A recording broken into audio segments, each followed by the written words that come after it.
Hi, I'm Nikki, the obsessive bookseller. Welcome to this episode of Read, Burn, Hoard. Last month, picked from a jar, and we are focusing on shelf number 7 this time around. If you haven't seen it before, this is a series that was inspired by Books with Emily Fox's One Week, One Shelf, which, by the way, she just did back in February of this year again. It was really fun to watch. Go check it out. I'll link it. But basically, I pick one shelf to focus on for an entire month and very carefully go through and try to curate it. So I figure out which books I would like to read, hoard, which books I want to get rid of, burn, and which ones I would like to hoard for later because I don't have time to read everything all at once. This is going to be an interesting shelf. I've kind of had a chance to take a look at it already, so let me show you what we're working with this month. This is the top shelf of my main bookcase. And as you can see, I have a bunch of Orson Scott Card books here. These are actually my husband's, and I stole them because I had intention to read them. But I'm not sure if my current project Sci-Fi is going to have been published before this video goes up. I am in the process of trying to let my patrons pick a sci-fi book for me to read, and Ender's Game is one of them. And I want to continue on the series, but based on some things I'll tell you in that video, I don't want to read these ones. So I think right away I'm going to put these not in the unhaul pile, but in the relocate pile. Put them back with my husband's stuff because I don't think I would like to read those. I want to reread Ender's Game so that I can continue on in the Shadow series. Truthfully, this is the only part of the continuation I'd been most interested in anyway. Not to mention that I know that Xenocide and Children of the Mind focused on the one component of the Ender Game story that I was least interested in. So I'm glad to hear that confirmed by some of my peers lately. So Ender in Exile, this is supposed to be kind of a more recent continuation to Ender's Game, like the author's preferred continuation or whatever. That one's Shadow. I need to look up and see where that one falls. And then this set right here, Earth Unaware, is kind of a prequel set, if you will. And I really don't think I'm going to read these. So I'm going to relocate those and just kind of stick with the basics here. I have read Ender's Game, so before the end of this, I'll probably relocate that one. But yeah, I would really like to continue on with just these here. And I'm not sure about this one yet. We shall see. So far, the voting has already been taking place on my Patreon, and I don't think Ender's Game is going to win, but I may try to read it anyway, because it has been long enough since I've read it the first couple of times that I want to reread it before continuing on in the series. It is quite fortuitous that this shelf got chosen, because hey, if I choose Ender's Shadow as my read for the month, then I can kill two birds with one stone. Santa Olivia by Jacqueline Carey. This is an urban fantasy by the same writer who brought us the Cushiels series, and that is one of the most profoundly, beautifully written things that I've ever read. It is so gorgeous. I love it. She also has an urban fantasy trilogy called Dark Currents, and that one was really decently done. So this is the only thing from Jacqueline Carey. No, that's not true. There's a fantasy trilogy I haven't read yet either that I probably won't read. But anyway, this is the only one left from hers that I had any intention of reading. I think it's a duology, and this is book 1. Heir of Autumn by Giles Carwin and Todd Fahrenstock. It's book 1 in a random fantasy series. I'm going to have to do some research on that to see if it's one that I'm interested in. It looks like I have another book in that series as well. Just kind of one of those random fantasies I picked up over the years that I've been looking into. And then I also have Psalm for the Wild Built by Becky Chambers. Monk and Robot, I picked this one up at Book Outlet for like $5, and you know, I prefer my stories to be a little less aimless than some of the stuff I've read for her in her like Wayfarer series. But I mean, this is supposed to be very delightful, so I'll probably get around to that one at some point. I'm definitely not unhauling that one. Spellwright by Blake Charlton. It has a cover quote by Robin Hobb. And look at that cover. That is so interesting to me. Of all of the books on this shelf, this is the one that, based on cover appeal alone, I am most interested to read. So I might check availability and see if I can pick that one up this month. And if I like that one, I have book either 2 or 3 right here. I'm not sure. Books 2 and... oh. Wait for it. Another one in this series over here. And then I have book 3 in the Ancient Blades trilogy. Mine doesn't have a cover. And the thing, okay, do you have a second for an interesting story? I think it's interesting. So I had the first couple of books in this series as strip covers, and I have been looking for them for ages. I could not figure out where I had put them.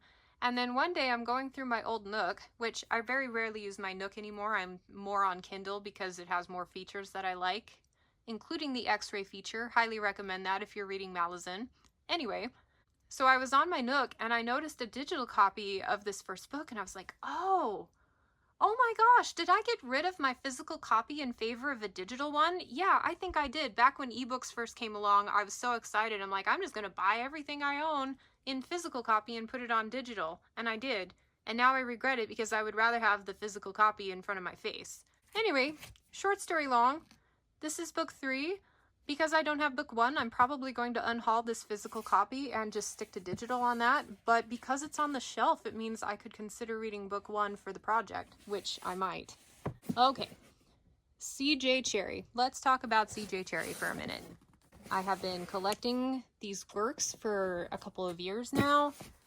I have also acquired the entire audio collection of all of these books during one of Audible's sales for about $60, which I thought was a pretty decent price. However, I read the first book, Foreigner, hated it.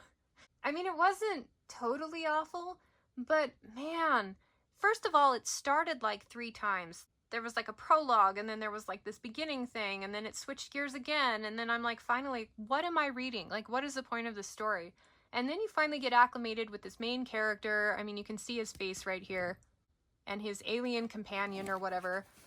And I finally get to that, but this main character was so boring. He was more interested in learning about what's happening with his mail, like his postage mail, than he was about any of the conflicts in the story. And all of the interesting things happened on the periphery, and then he was later told about them. And it was just, oh man, I think I DNF'd the book with like 50 pages to go. That's how much I didn't like it. But look at this series. Look at how many books are in this series, and look how cool the covers are, and like how creative the world building is, and the non-human main character was actually pretty cool. I like them quite a bit. So I would like to continue the series. I'd like to try it again, but I'm not sure if I want to hang on to all of these physical copies until I have a chance to get around to it. I mean, you can see a couple of them don't have covers on them, which I get a lot of questions about that. When you work as a bookseller, sometimes it's more expensive to mail a book back to the publisher than it is to just send them proof that you're pulling it from the shelf, like by sending them the cover and then recycling the remaining book. And so I brought home a lot of freebies that way. So by the end of the month, I need to decide which one of these books I'm hanging on to. And actually, if you see, I've got 2 of this one, so this definitely can go, pulling that. In fact, pulling that as an unhaul, just because I don't need that physical copy there. Yeah, by the end of the month, I really need to have decided whether or not I am going to continue this series, because these books are taking up a lot of space. I don't even know if I'm going to like more of them. If I were smart, I would read... If I were smart, I would read the second book in this series this month and see if it's something I want to continue. Because if it's not, look at how much room I have. So I do have a week or 2 before I'm going to have a chance to start anything on here. I have time to kind of percolate it for a bit and see which one I really want to go with. Already, I mean, I've made room on the shelves below it and aside from it by letting go a few of the Orson Scott Card that I'll never read. So, good starting point. I'll check in later. I have made a decision. I am going to be reading Spell Right by Blake Charlton. It's a trilogy. And the deciding factor was, look at that cover. It's got a blurb from Robin Hobb, and when I looked up the audio on Audible, all 3 books had over 4.5 stars. Now, granted, not everybody who read the first one made it all the way to the 3rd one, but it seemed like they enjoyed it pretty well when they did. And I caught one little blurb about what the story was about. It's about a spellcaster who is dyslexic. That's really all I need to know. I think that sounds like such an interesting character profile. Will lead to a lot of fun, and I don't know, I'm envisioning these really cool situations where Not being able to approach magic from the traditional sense means he'll be able to come up with a new sort of magic and become even more powerful. I don't know if that's actually what's going to happen in here, but I'm looking forward to it. This is the first month where I think I'm truly reading the book I am most excited to read off the shelf. I have a tendency to kind of lean towards the ones that are either the most popular or the ones that are kind of nagging at me and I want to see if I want to unhaul them or not. It's not what I should be doing. So this is the winner. I'm also going to be attempting to read a couple of the science fiction books on there, but I'm going to do it for Project Sci-Fi.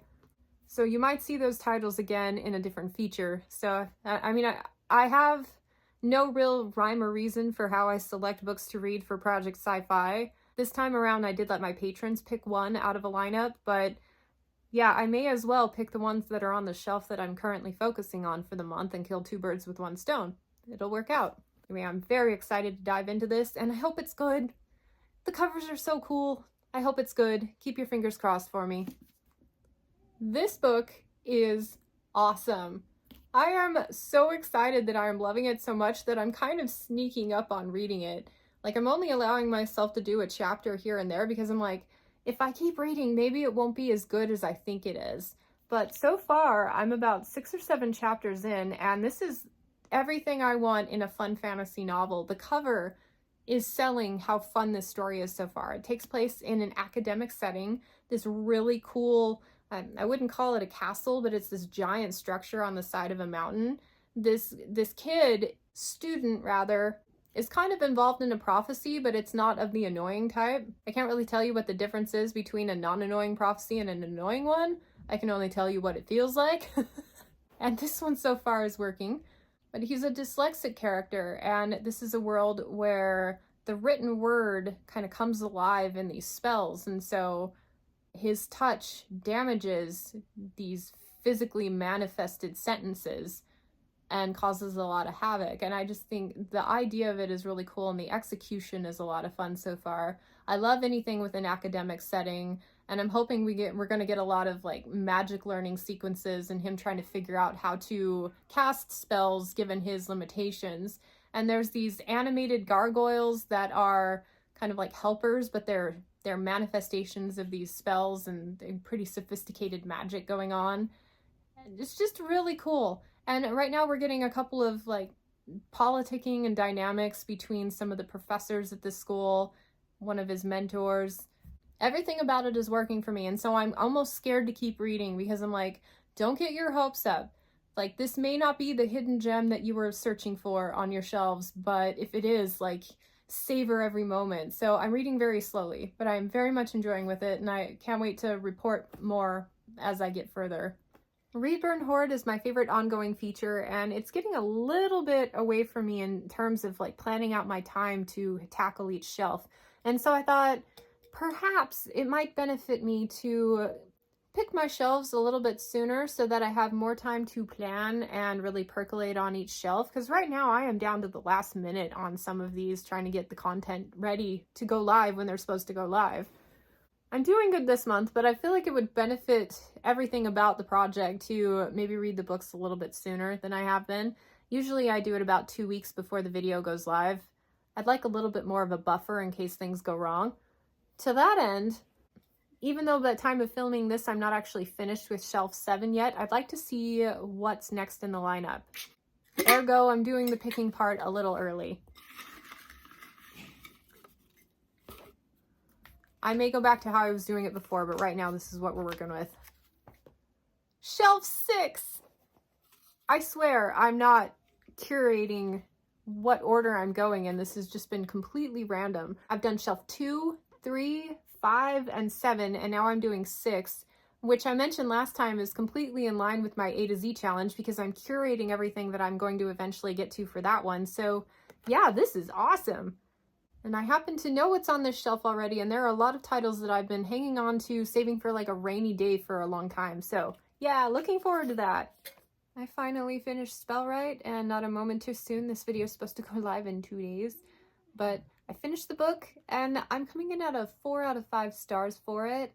And most of that rating is because it was just a delight to read. So much fun. It wasn't as robust as some of the fantasies you'll get these days, but still a lot of cool elements to sink your teeth into.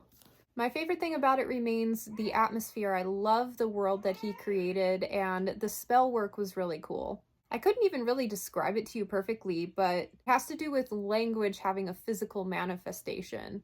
And so obviously with a dyslexic main character, that offers some interesting varieties to that. And I thought the author played around with that concept pretty well.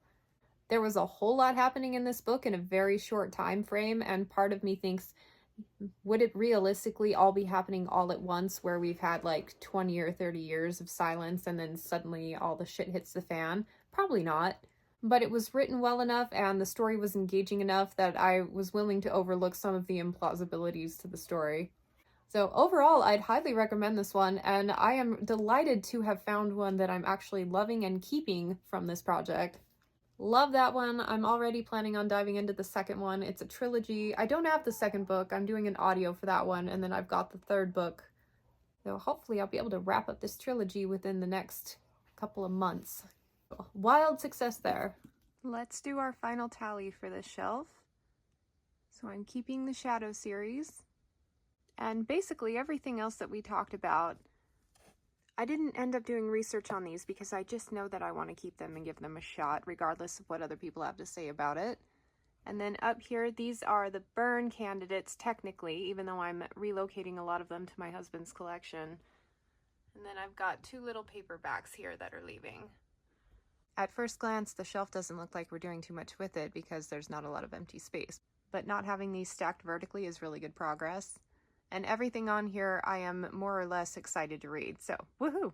Anyway, thank you so much for watching, and I hope to catch you on next month's episode. Bye.